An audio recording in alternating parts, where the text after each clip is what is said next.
50 ஆண்டுகளுக்கும் மேலாக ஒரு வலுவான தேசத்தை உருவாக்குவதில் சிறந்த பங்காற்றியுள்ள செட்டிநாட் சிமெண்ட்டுகள் உங்கள் இல்லத்து கான்கிரீட்டுக்கான தரமான படைப்புகள்.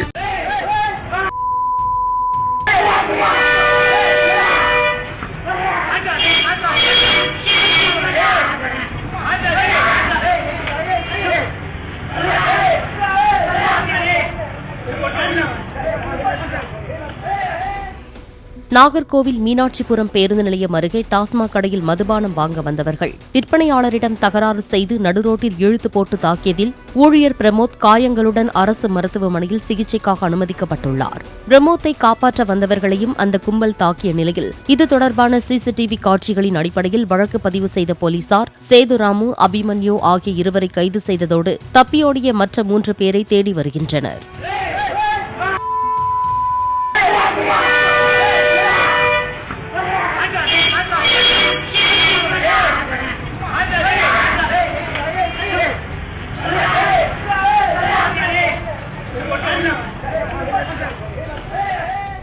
ஐம்பது ஆண்டுகளுக்கும் மேலாக ஒரு வலுவான தேசத்தை உருவாக்குவதில் சிறந்த பங்காற்றியுள்ள செட்டிநாட் சிமெண்ட்டுகள் உங்கள் இல்லத்து கான்கிரீட்டுக்கான தரமான படைப்புகள்.